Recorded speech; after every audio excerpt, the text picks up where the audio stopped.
Tema de hoje, a falsidade do livre-arbítrio.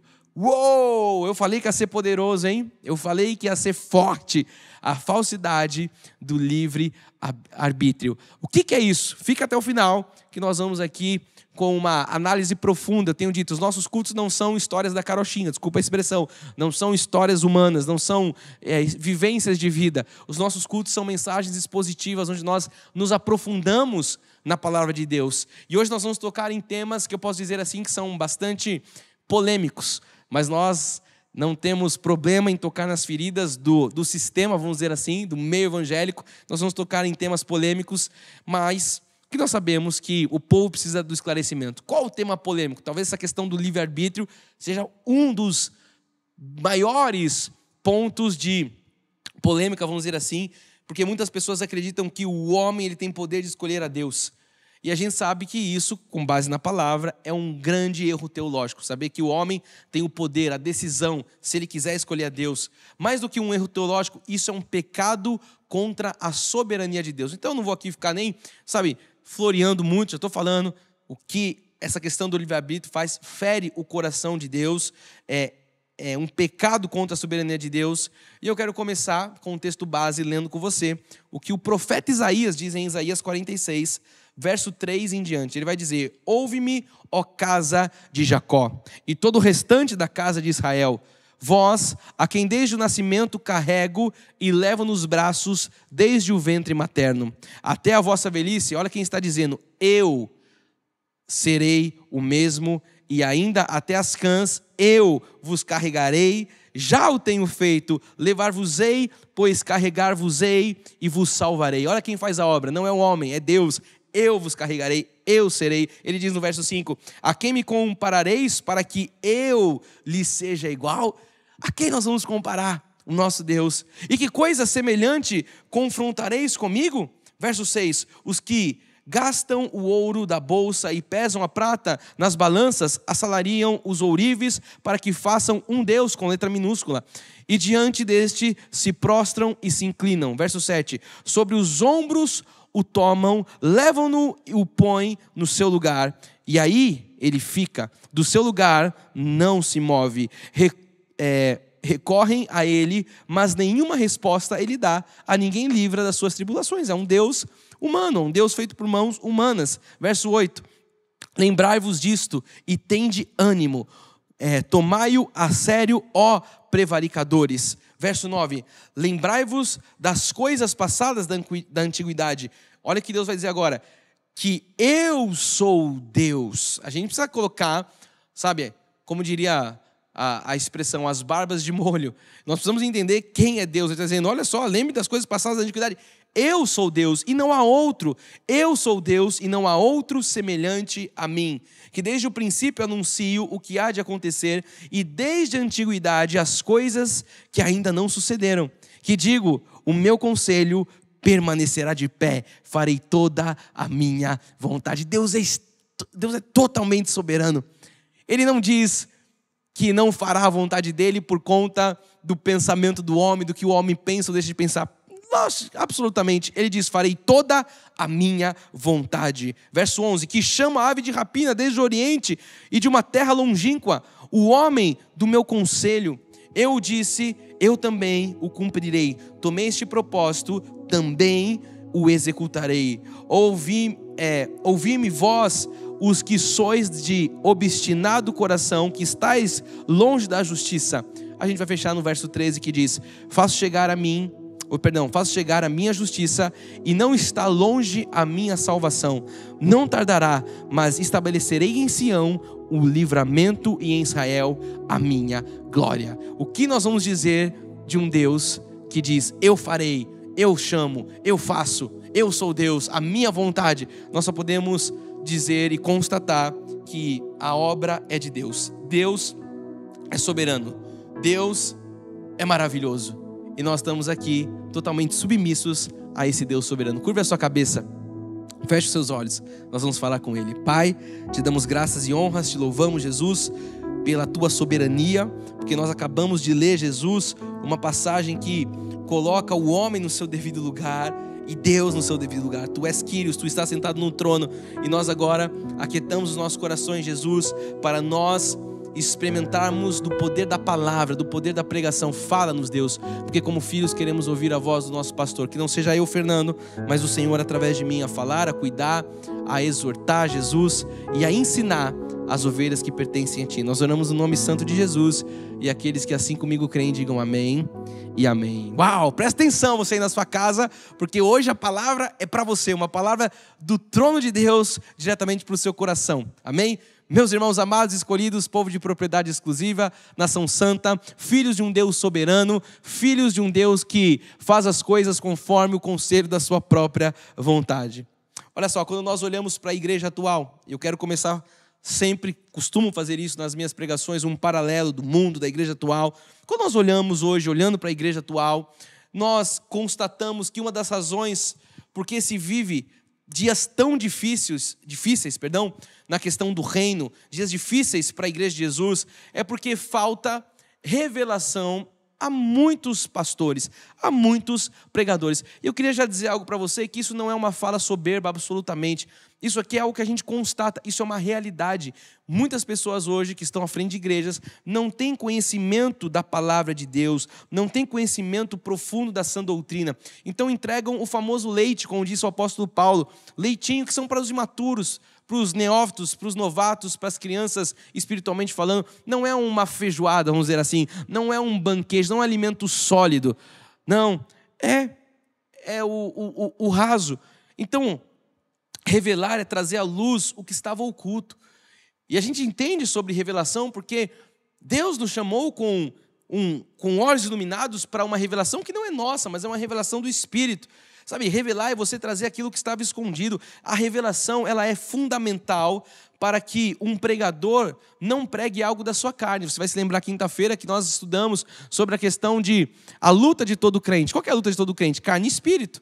Então, se eu não tenho uma revelação dada por Deus, logicamente, eu vou pregar muitas vezes coisas da minha carne. Então, é importante que exista a revelação, o conhecimento, para que o pregador não pregue algo do seu pensamento, para que o pregador não permita no altar de Jesus, no altar de Deus, num lugar de ensino para o povo, sabe, não permita a lógica.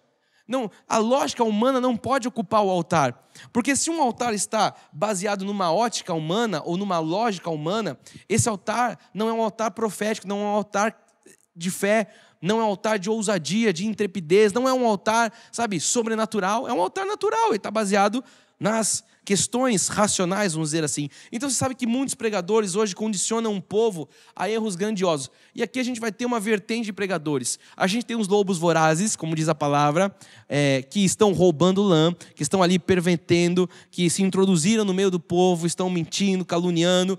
Enfim, nós temos esses que estão ali querendo usurpar, vamos dizer assim, das questões espirituais, tirando a lã das ovelhas. Mas nós temos também outros que não têm a revelação, não têm um conhecimento, estão fazendo aquilo porque acreditam que ambos, por mais que estejam distantes nas questões de caráter, vamos dizer assim, se colocam no mesmo lugar quando é ensinar o povo, porque o povo vai recebendo um ensino, muitas vezes errado, um ensino muitas vezes com erros, como eu disse, grandiosos. Então a gente vê que milhares de pessoas que ouvem as coisas dentro das igrejas, ouvem coisas que não têm base bíblica.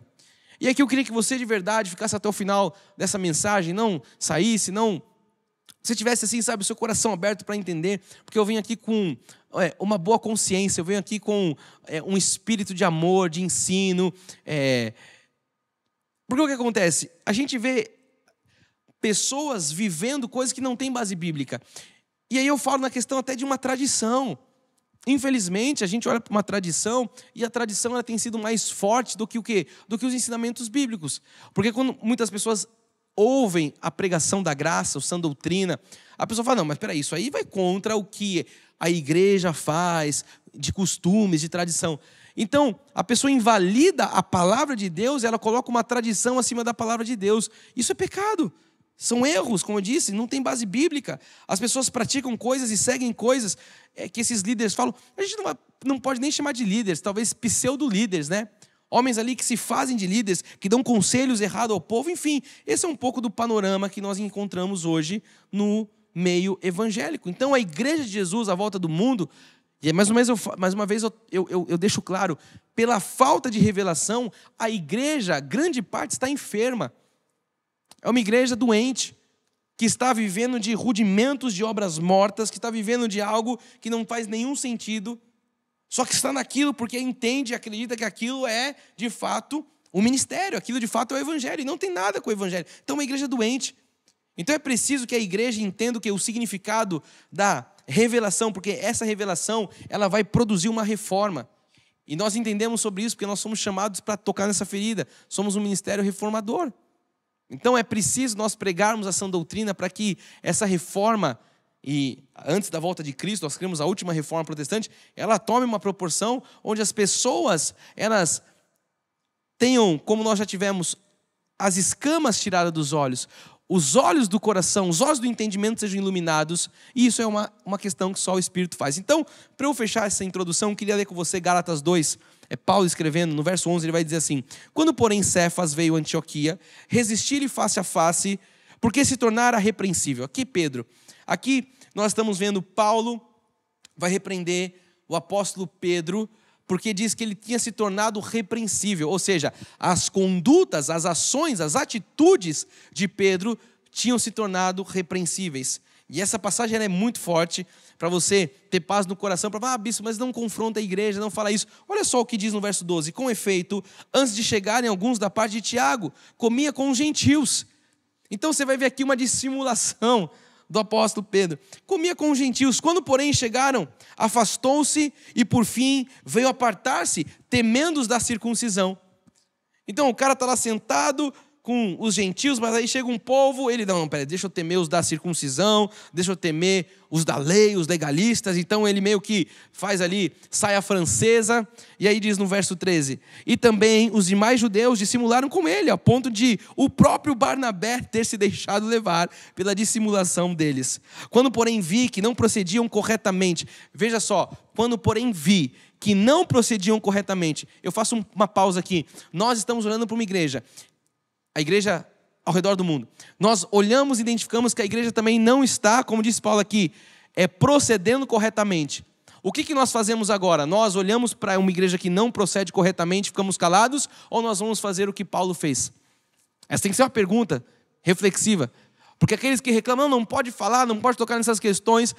Então nós vamos ver as pessoas corrompendo as verdades bíblicas, nós vamos, como homens sérios diante de Deus que somos, nós vamos olhar para isso e falar, não, então tá, deixa assim mesmo. Paulo vai dizer, quando eu vi que eles não procediam corretamente segundo a verdade, então veja que a régua não é um proceder corretamente segundo o que Paulo pensava ou a vontade dele humana. Não, porque como diz na introdução, não cabe lógica humana no altar. Então Paulo coloca um padrão. Ele vai falar, quando eu vi que eles não procediam conforme as verdades do evangelho, disse a Cefas, escondido em casa, embaixo da cama. Foi assim? Não. Disse a Cefas, olha lá, na presença de todos.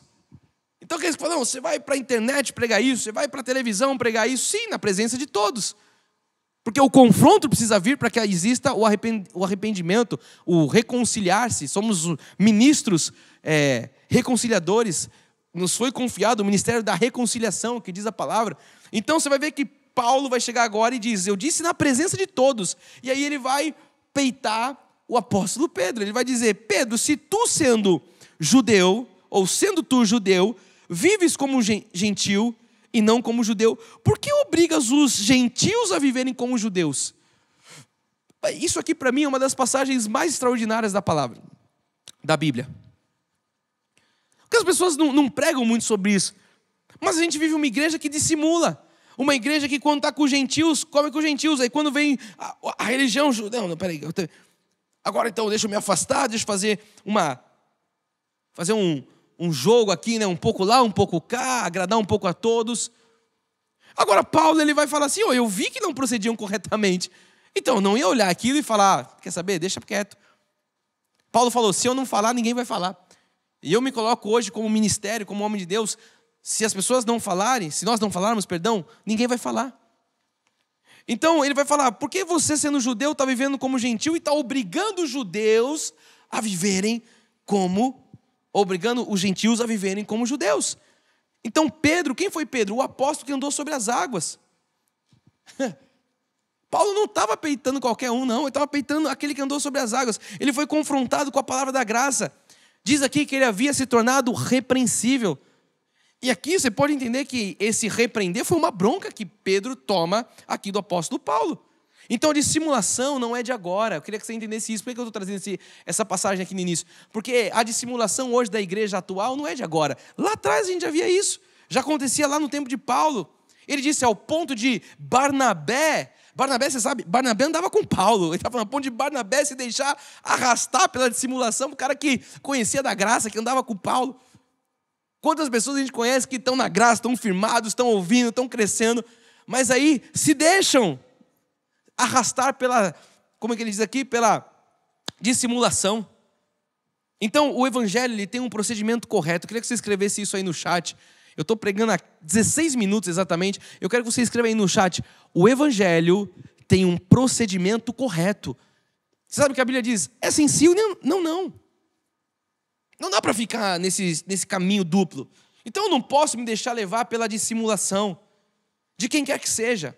De um líder, de um ministério, de uma igreja, de, sei lá, um ministério de louvor. Eu não posso me deixar levar pela dissimulação da insuficiência da lei. O que é isso, bispo? A lei não é suficiente? Não é. Jesus é suficiente. Então não posso me levar pela insuficiência da lei. Então a igreja de Jesus hoje está obrigando os gentios a viverem como judeus. E ninguém está fazendo nada. A igreja hoje está obrigando o povo gentil, que não tem sangue israelita nas veias, que não tem nada a ver com o judaísmo, viver como judeus. E ninguém está tocando nessa ferida. Ninguém está vindo aqui e confrontando, vendo que o procedimento é errado, e ninguém confronta. Então quando alguém aparece confrontando, as pessoas falam, ai meu Deus, olha como eles tocam, olha como eles falam. Alguns falam, isso é soberba, isso é arrogância. Não é, isso aqui é você ser biblicamente embasado e as suas atitudes serem bíblicas. Ninguém olha para Paulo e fala, nossa, Paulo não deveria ter confrontado Pedro. Pelo contrário, ele falou que fez isso na presença de todos. Então a igreja hoje está obrigando os gentios a viverem como judeus. Como assim, bispo? A igreja hoje obriga os gentios a guardarem os preceitos da lei. É o que Paulo está falando aqui. Estão obrigando os gentios a viverem como judeus. Viverem no judaísmo. Gálatas 2:2 vai dizer o quê? Subir em obediência a uma revelação. E lhes expus o evangelho que prego entre os gentios. Mas em particular aos que pareciam de maior influência. Ele está comparando com os 12. Os que pareciam de maior influência, para de algum modo não ocorrer ou ter corrido em vão. Então Paulo expôs o evangelho da graça de Deus por revelação aos que pareciam, como ele diz, de melhor influência. Quem eram esses? Os primeiros apóstolos. Então, esses primeiros apóstolos pregavam Jesus no dia da carne. Deixa eu trazer o básico para você entender. Paulo não viveu com Jesus nos dias da carne. Porque as pessoas falam, não, apóstolo Paulo, ele era um dos 12. Não, ele veio depois. Então Paulo não andou com Jesus nos dias da carne. Paulo conheceu Jesus Cristo ressuscitado, o ressurreto. Era esse que ele pregava. Agora os outros 12 andaram com Jesus nos dias da carne. Eles pregavam o Jesus da carne. Então quer dizer que só Paulo pregava o Jesus ressuscitado? Sim. Por isso que você vê o tamanho aí, a lei, o legalismo é muito mais, vamos dizer assim, muito mais maior, né? Não posso dizer isso, mas é muito maior que a revelação da graça, que as pessoas têm conhecimento da graça. Que era um para a graça e 12. Bem, tinha um traidor, mas depois continuaram os 12. Pregando o legalismo. Olha o que diz Gálatas 1:15. Quando, porém, ao que me separou antes de eu nascer e me chamou pela sua graça, aprove. Entenda isso. Deus é um Deus soberano, como nós vimos no início. Ele não chama ninguém que nem gato do dia para a noite. Ei, você, deixa eu ver. Está passando aí, perdido? Vem cá. Não é assim que funciona. Paulo está deixando claro. Quando, porém, ao que me separou antes de eu nascer, me chamou pela sua graça, aprove revelar seu Filho em mim, para que eu pregasse entre os gentios sem detença, não consultei carne nem sangue. Paulo não foi olhar para as coisas óbvias. Paulo não foi olhar para as coisas naturais. Não consultei carne, não consultei o que eu podia ver. Ele consultou as coisas do Espírito, sem detença, ele não demorou. Então Deus é quem chama. E esse chamar de Deus é pela graça. Paulo foi falar aqui da revelação que ele recebeu do Senhor. E aí entenda uma coisa, ele não foi querer discutir com os outros apóstolos. Alguns olham para a gente e falam, vocês querem discutir com o meu evangelho? Não queremos, amado, nós queremos olhar o que está errado e pregar. E quem revela é Deus, quem convence é o Espírito. Não tenho que ficar aqui, fazendo a minha força. Eu tenho dito isso, né? As pessoas esquecem que quem deu a vida pela igreja não é o pastor, foi Jesus. Então eu tenho a consciência de boa, tranquila, que quem faz a obra é Ele. Nós não queremos, como Paulo, ficar discutindo com os apóstolos. Então, com todo respeito, você entenda isso, nós como ministério, nós não queremos ficar discutindo, nós não queremos nos misturar com a lei. Por quê? Porque isso é desgraça, nós queremos apontar a graça. O que diz em Romanos 16, 25, olha lá. Ora, aquele que é poderoso para vos confirmar segundo o meu evangelho. Olha a ousadia de Paulo. Segundo o meu evangelho e a pregação de Jesus Cristo, conforme a revelação do mistério guardado em silêncio nos tempos eternos. Olha só o que Deus está te falando, presta atenção, em nome de Jesus. Bispo, eu nunca ouvi isso em outro lugar. É justamente por isso que Deus colocou você sentado aí ouvindo essa palavra. Porque Deus está te revelando coisas que estavam escondidas. Coisas que estavam ali guardadas, diz Paulo, em silêncio desde os tempos eternos. Bispo, mas uau, eu já li a Bíblia, eu já vi muitas vezes, nunca ouvi essa palavra. É porque é o Espírito que revela. Paulo está dizendo, olha só, vou ler de novo. Ora, aquele que é poderoso para vos confirmar. Está falando de Jesus. Segundo o meu evangelho e a pregação de Jesus Cristo, conforme a revelação do mistério. Então quer dizer que existia um mistério que estava guardado em silêncio nos tempos eternos. Deixa eu traduzir isso para você. Deus tinha a graça de Deus que estava guardada em silêncio. Deus tinha o pacto da graça que não tinha sido revelado. E aí Deus consumou o pacto da graça onde? Na cruz do Calvário. Ele falou, o fim da lei é Cristo, para a justiça de todo aquele que crê. E agora Ele vai pegar tudo isso que estava em silêncio, diz aqui, guardado, todo esse mistério, e Ele vai revelar ao apóstolo Paulo, levando o apóstolo Paulo ao terceiro céu, revelando coisas inefáveis. É o que ele diz, por uma revelação, eu tive esse entendimento.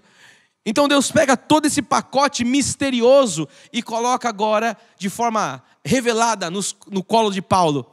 E Paulo agora tem uma revelação dos mistérios que estavam ocultos. Olha o que diz em 1 Coríntios 14, 6. Agora, porém, irmãos, se eu for ter convosco falando em outras línguas, em que vos aproveitarei se vos não falar por meio de revelação, ou de ciência, ou de profecia, ou de doutrina? Então, eu poderia dizer que isso aqui também faz parte do nosso ministério, isso aqui faz parte da última reforma protestante. Sabe de uma coisa? Até a chegada da revelação do nosso ministério, de vez em quando eu falo isso, as pessoas às vezes acham que é uma... Mas é verdade. As pessoas podem achar que é uma fala um pouco egoísta, soberba, sei lá, a expressão que você queira usar. Mas a realidade precisa ser contada, isso é história. Até essa revelação aqui, chegar até o nosso abençoado apóstolo Miguel Ângelo, ninguém pregava isso, amado. Ninguém pregava essas coisas aqui no Brasil, ninguém falava eleito, abençoado, mais que vencedor, você é propriedade exclusiva de Deus, não falavam isso. Não tinham noção. E você sabe que o apóstolo pulverizou isso, lá na década de 80, 90, que foi ali onde muitas pessoas tiveram conhecimento com a sã doutrina, com a graça de Deus. Então hoje, se você passar numa igreja católica, você vai ver as pessoas falando, até lá, ô abençoado. Eu vou dizer algo, talvez você esteja chegando agora para o Evangelho, mas há 15 anos, há 20 anos, ninguém falava dentro das igrejas protestantes, graça e paz. Ninguém falava. Era paz do Senhor, paz do Senhor, paz do Senhor. Então essa saudação em graça de Paulina, que nós temos aqui, desde a base, do nascer do nosso ministério, graça e paz. E eu não estou falando isso, as pessoas não podem falar porque isso é nosso. Não é isso que eu estou dizendo. Que falem, que a revelação corra, que as igrejas preguem essa palavra. Isso é bom, mas estou dizendo, essa revelação não era. Então isso tem saído, eu louvo a Deus, deste altar, deste ministério, da vida do nosso apóstolo, da minha saudosa mãe, de muitos outros líderes. Então você sabe que hoje nós estamos pregando, anunciando, e muitos pastores sabem que esse ministério é um ministério de ensino, de palavra, de profecia, de ciência bíblica. E ouvem os nossos cultos para daqui a pouco, talvez mais tarde, no seu sermão ali, no seu culto, trazer algum ensinamento. E eu louvo a Deus por isso. A gente quer mesmo é que essa palavra corra. Quantos pastores hoje fazem parte do nosso ministério, que pregavam a lei e ouviram a graça, é uma história muito corriqueira, e romperam com o sistema para pregar essa palavra. Então que outros também venham a conhecer a graça de Deus e preguem essa palavra. Olha o que diz 1 Coríntios 14, 26. Que fazer, pois, irmãos, quando vos reunis? Um tem salmo, outro doutrina, este traz revelação, aquele outro aquele outra língua, e ainda outra interpretação, seja tudo feito para edificação. Então Paulo deixa claro que a forma correta de se viver o evangelho é conhecer a revelação. Ele fala, um tem revelação. Ele coloca aqui o que se diz de uma reunião, num culto solene. Tem que ter a revelação do pacto da graça. Aquilo que ele estabeleceu aqui para os gentios. Então, antes de a gente seguir, eu queria fazer uma pergunta para você. Vamos lá, para você que está entendendo, para você que está compreendendo dos mistérios, está sendo revelado hoje. Eu ainda nem entrei nas questões do livre-arbítrio, estou só preparando você, só preparando a terra. Daqui a pouco a gente vai aqui aprofundar. Aperta o cinto aí. Vamos lá. Se eu não sou judeu, você não é judeu, se nós não somos israelitas, como é que nós poderíamos ou podemos nos alimentar de legalismo? Como é que nós podemos trazer Moisés para o altar, sendo que Moisés já caducou?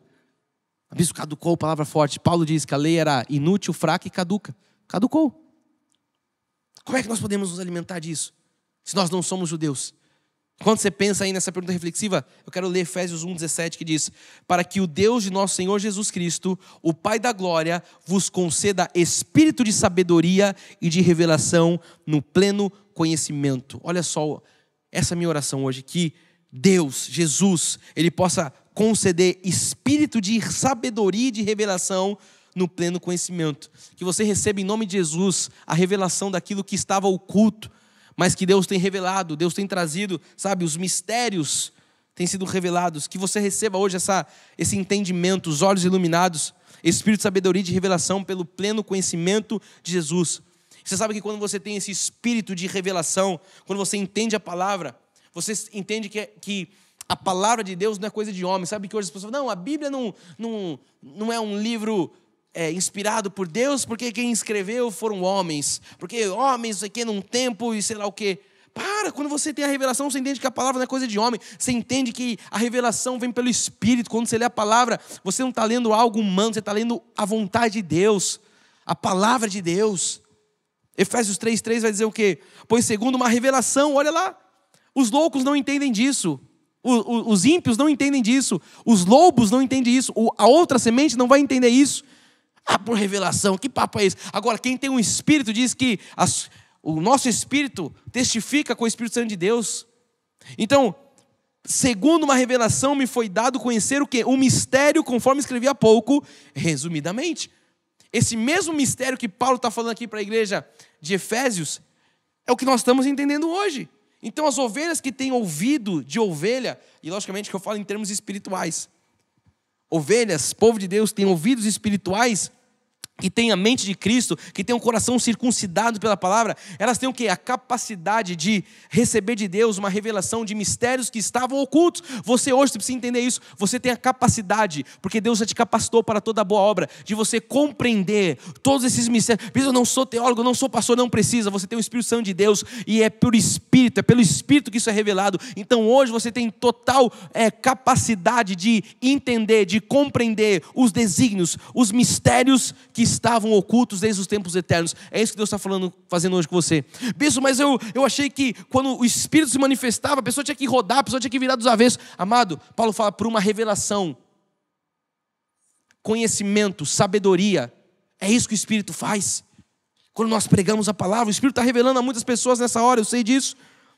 Por isso eu posso dizer para você, você está apto a receber hoje a revelação sobre a falsidade do livre-arbítrio. Isso tudo aqui foi só uma introdução.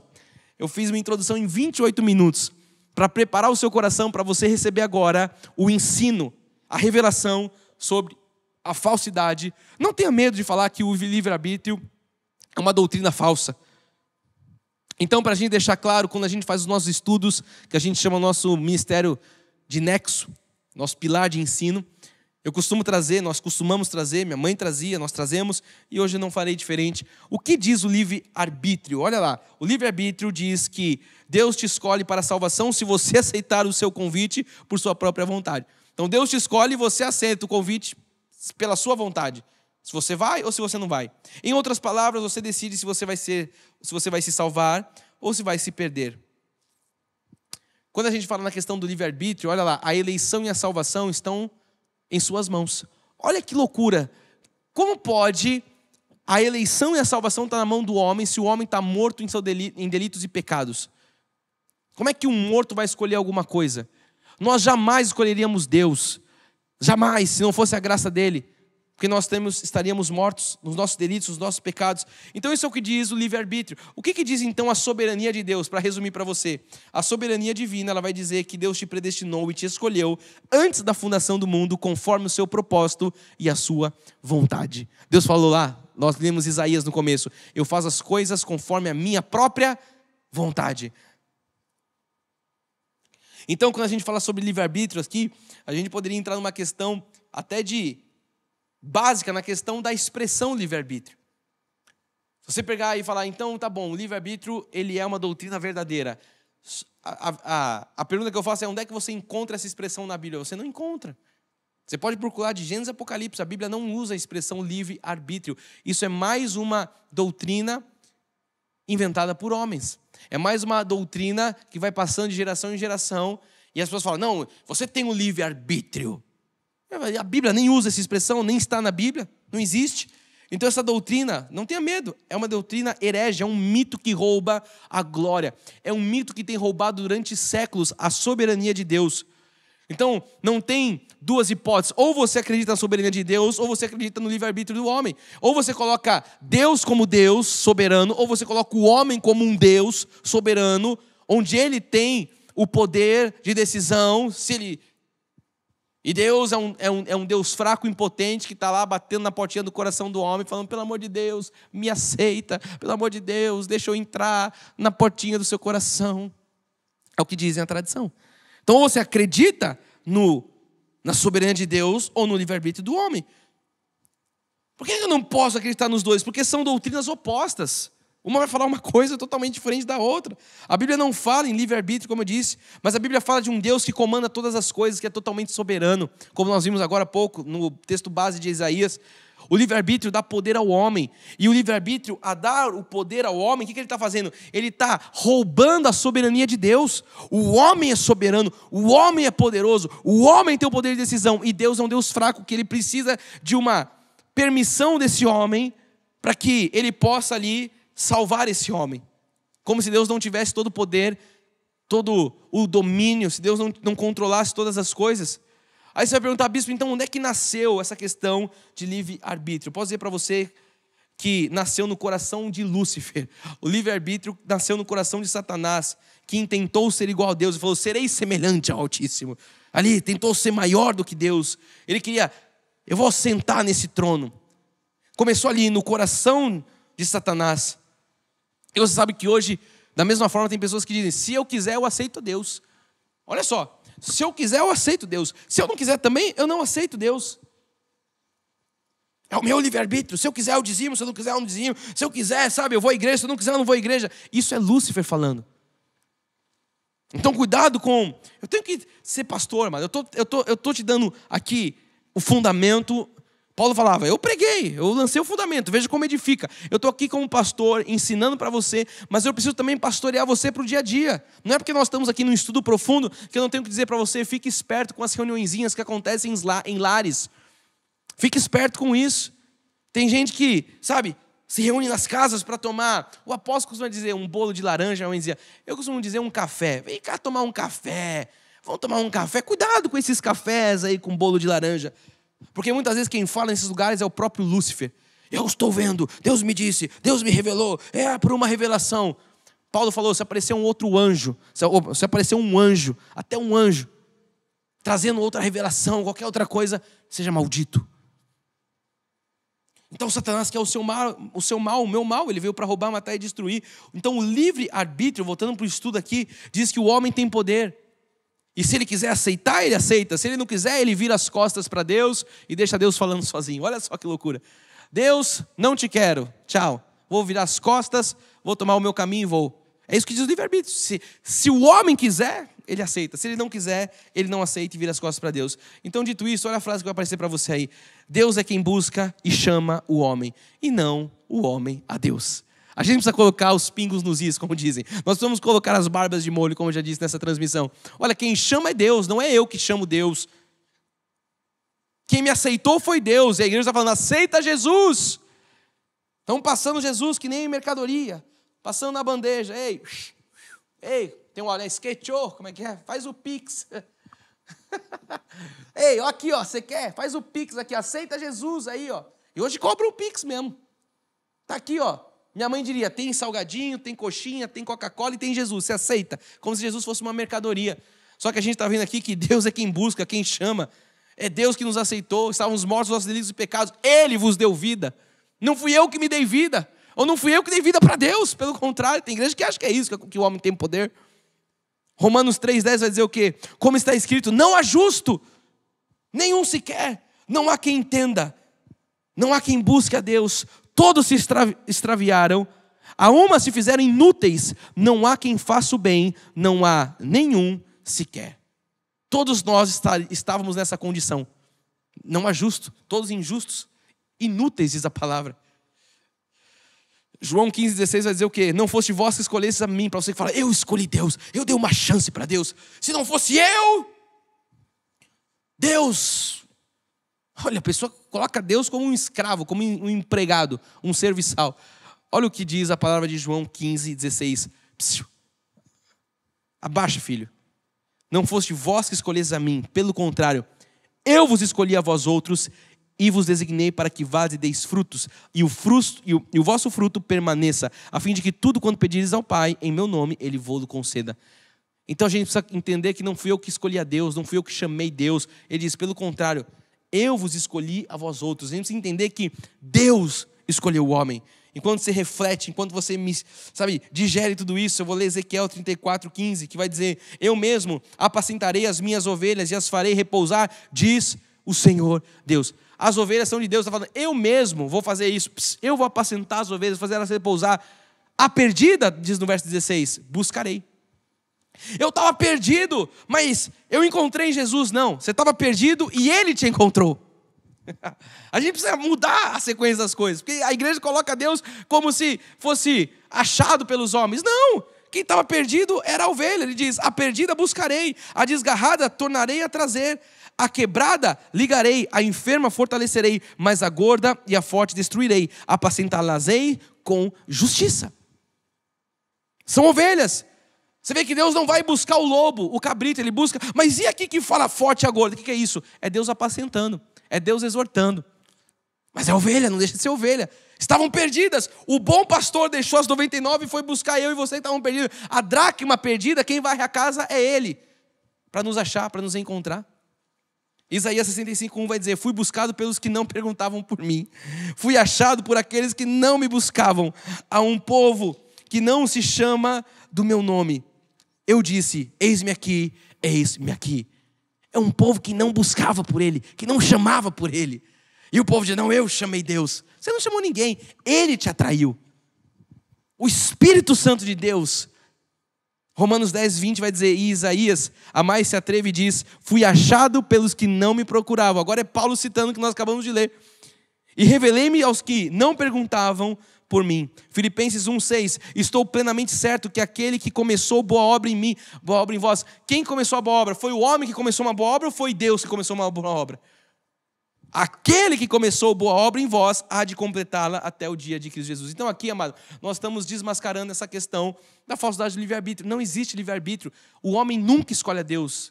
O homem não tem o poder de escolher a Deus. É Deus, pela sua soberania, pela sua misericórdia, que nos chama, que nos escolhe. Graças a Deus por isso. Aí eu sei que agora, aos 38 minutos da minha mensagem, alguém está ouvindo, vai lá, está lá desesperado, espumando do outro lado. Como pode esse moleque pregar isso? Como pode falar disso? Isso é heresia. Isso é injustiça. Quando a gente prega isso, levanta a mão. Isso é injustiça. Deus é injusto, esse Deus que você prega. Coloca Romanos para a gente, 9,14. Que diremos, pois, a injustiça da parte de Deus, para você que está peitando Deus, falando que Deus é injusto. Acalma, filho. A injustiça da parte de Deus, agora você lê a resposta. Ele pergunta e dá a resposta para você. De modo nenhum. Pois ele diz a Moisés, terei misericórdia de quem me aprouver ter misericórdia, e compadecer-me-ei de quem aprouver ter compaixão. Assim, pois, não depende de quem quer ou de quem corre, não depende das obras do homem, não depende do desejo do homem. Ele diz, mas de Deus usar a sua misericórdia. Questão fechada.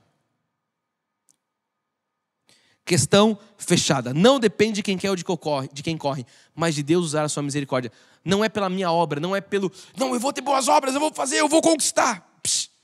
É porque eu sou eleito, é porque Ele agiu de misericórdia, porque Ele me escolheu, que eu tenho boas obras. Não é pelas minhas boas obras que eu conquistei o paraíso, que eu conquistei Deus. Então, para a gente ir para o final aqui, dizer que é o homem quem escolhe a Deus é um pecado contra a soberania de Deus, é um sofisma. Quando você recebe Cristo é porque Ele te escolheu, não é porque você o escolheu. É porque Ele nos escolheu. Ele nos elegeu, Ele nos chamou, Ele nos salvou. Nós somos salvos pela sua vontade. E nós estudamos domingo passado, para você que perdeu aí um capítulo, volta uma casa, 2 no caso, né? Porque teve domingo passado. Salvo, sempre salvo. Ele nos escolheu e nos salvou para sempre. Fomos salvos para todos sempre, estamos completos em Cristo Jesus por uma só oferta. Todos nós, os santos, fomos aperfeiçoados. Então nós cremos, isso aqui é verdade para a glória de Deus. Porque o Senhor diz isso na palavra. E nós pela fé cremos na palavra. Segundo ponto de hoje, o incrédulo não pode buscar a Deus porque está morto espiritualmente. Eu já falei muito sobre isso hoje, mas agora eu quero trazer Efésios 2:1, como eu já citei algumas vezes nessa mensagem. Um em diante que vai dizer: Ele vos deu vida, estando vós mortos. Ele vos deu vida, Ele vos deu vida. A igreja diz: não, eu me dei vida. eu me nasci. Ele vos deu vida, estando nós mortos nos nossos delitos e pecados, nos quais andaste outrora. Então, antes de Cristo, outrora. O que é outrora? Em outro tempo, antes, andávamos outrora, segundo o curso deste mundo, segundo o príncipe da potestade do ar, o Espírito que agora não atua mais em nós. O Espírito que atua onde? Nos filhos da desobediência, entre os quais também todos nós andamos outrora, segundo as inclinações da nossa carne. Falei sobre isso quinta-feira. Fazendo a vontade da carne e dos pensamentos. E éramos, não somos mais, e éramos, antes da obra de Jesus, e éramos por natureza filhos da ira, como também os demais. Leia comigo o verso 4 agora com ousadia. Mas Deus, sendo rico em misericórdia, por causa do grande amor com que nos amou, o amor dele que nos atraiu, nós só podemos amar ele porque ele nos amou primeiro. Mas Deus sendo rico, não é eu sendo rico, é Deus sendo rico em misericórdia, por causa do seu grande amor com que nos amou. E estando nós, Paulo vai dizer de novo a nossa condição, estando nós mortos os nossos delitos e pecados, ou só delitos, nos deu vida juntamente com Cristo. Pela graça sois salvos, porque pela graça sois salvos mediante a fé, diz o verso 8. E isto não vem de vós, é dom de Deus. Uau! Como é que eu vou questionar com a palavra? Como é que eu vou entrar num braço de ferro com a palavra, com Deus? Você estava morto. Eu te pergunto, o morto escolhe alguma coisa? Você já viu o morto no dia do enterro? Ele não escolhe nem a roupa que ele vai. Não escolhe nem o penteado, nem o sapato. Você estava assim, como é que você ia escolher alguma coisa? 1 Coríntios 2,14. Se permanecer a obra de alguém que sobre o fundamento edificou, esse receberá galardão. Se permanecer a obra de alguém que sobre o fundamento, esse recebe galardão. Romanos 8,7. Por isso, o pendor da carne é inimizade contra Deus, pois não está sujeito à lei de Deus, nem mesmo pode estar. Eu estou aqui trazendo vários versículos respaldando exatamente essa questão de que o livre-arbítrio é uma doutrina humana, não tem base nas Escrituras. E por isso a gente vai para o ponto 3, que diz: só confessam a Jesus, logicamente, os que foram atraídos por Ele. João 6, 44 e 45. Ninguém pode vir a mim. Agora você vai entender o que Jesus estava dizendo. Ei, a gente está lendo João agora, Jesus falando: ninguém pode vir a mim se o Pai não o trouxer. Quer dizer, eu fui até Jesus. Não, você só foi até Jesus porque o Pai o enviou até Jesus. Te enviou até Ele. Se o Pai o trouxer, e eu ressuscitarei no último dia. Está escrito nos profetas, e serão todos ensinados por Deus. Portanto, todo aquele que da parte do Pai tem ouvido e aprendido, esse vem a mim. Quem que vem a Jesus? As ovelhas. Quem são as ovelhas? Os eleitos. Quem são os eleitos? Os escolhidos, os predestinados. Esses o Pai envia. Esses o Pai traz a Jesus. Porque Jesus falou: ninguém pode vir a mim se o Pai não os trouxer. É muito claro. Tiago 1,18. Pois segundo o seu querer, Ele nos gerou pela palavra da verdade, para que fôssemos como que primícias das suas criaturas. Olha, Ele nos gerou pela palavra da verdade. Para quê? Para que fôssemos primícias de suas criaturas. Olha que coisa maravilhosa. Olha quanta revelação você está tendo nessa manhã. Olha como Deus está se revelando a você. Você aí na sua casa, numa experiência online, recebendo um conhecimento sobrenatural. Uau! 1 Coríntios 12:3 vai dizer: por isso vos faço compreender que ninguém que fala pelo Espírito de Deus afirma anátema. O que é isso? Maldito Jesus. Por outro lado, ninguém pode dizer Senhor Jesus, senão pelo Espírito Santo. Não pode confessar Jesus se não for pelo Espírito. Só que nós estávamos mortos, então o dom da fé vem. O primeiro dom que nós recebemos é o dom da fé, porque nós ainda estamos mortos. Ele vem para nós, cremos em Jesus. E nós só podemos crer e dizer que o Senhor é o Jesus pelo Espírito. Porque nós somos enviados a isso. Ninguém pode vir a mim se o Pai não os trouxer. Lucas 10:22. Tudo me foi entregue por meu Pai. Ninguém sabe quem é o Filho, senão o Pai. E também ninguém sabe quem é o Pai, senão o Filho. E aquele a quem o Filho quiser revelar. Uou! A quem Jesus quiser revelar. Por que você está tendo esse entendimento? Porque Jesus está querendo te revelar algo. Porque Jesus está querendo começar um relacionamento hoje com você. Uma verdade de vida. O que a graça é? Novidade de vida. Agora, o que Jó falava? Eu te conhecia de ouvir falar. Tem muito crente que vai dizer o que Jó dizia hoje. Eu te conhecia de ouvir falar. Agora os meus olhos te veem. Eu te conhecia de ouvir falar. Agora de andar contigo. O salmista no Salmo 65:4. Bem-aventurado aquele a quem escolhe e aproximas de ti, para que assista nos teus átrios. Olha só, bem-aventurado significa feliz. Feliz é aquele a quem escolhes e aproximas de ti. É Ele que nos aproxima dele. Para que assista no teu santuário. Ficaremos satisfeitos com a bondade da tua casa no teu santo templo. Olha só, é o Espírito, eu gosto dessa passagem, é o Espírito que atrai ao santuário. É o Espírito, não tem uma obra humana. Não, eu fui para a igreja porque eu quis. Você não quis nada. Você estava morto. Foi o Espírito que te atraiu. Olha, bem-aventurado aqueles a quem escolhes. Você foi escolhido e aproximado de Deus para assistir nos teus átrios. Uau, quanta revelação. Preciso terminar. Vamos lá. Salmo 139:16 vai dizer, é o último de hoje. Os teus olhos me viram a substância ainda informe. Olha só, um Deus soberano. O que é uma substância ainda informe? Não tinha ainda o corpo. Os teus olhos, mas ele já estava te vendo. A substância ainda informe. Não tinha uma forma. No teu livro foram escritos alguns dos dias da minha vida. Não, leia direito. Nos teus livros foram escritos todos os dias da minha vida. Cada um deles escritos, determinados, quando nenhum deles havia ainda. Não, eu escolhi Deus, eu que fiz. Amado, Ele te escolheu desde antes da fundação do mundo. Os seus dias foram determinados quando nenhum deles... O que é isso? Você não tinha um corpo ainda, mas você já tinha um espírito e Deus já tinha determinado todos os seus dias. Todos eles. Os olhos deles nos viram. Os olhos dele nos viu. A substância ainda informe. Quando isso? No dia do poder do Senhor. Agora você vai lá e entende. Confessa Jesus, recebe, eu aceito. Você não aceita nada, não tem essa expressão na Bíblia também. Igual você não vai achar livre-arbítrio, você não vai achar aceitei Jesus na Bíblia. A Bíblia vai falar sobre confessar Jesus como seu Senhor e Salvador e como receber Jesus, que é bem diferente de aceitar. Eu confesso e eu recebo. Aceitar não, aceitar está no meu controle. Então Deus é soberano, Deus é tremendo, Deus é maravilhoso. A palavra final para a gente orar. Eu sei que você está fritando aí, você vai ter uma semana de êxtase espiritual.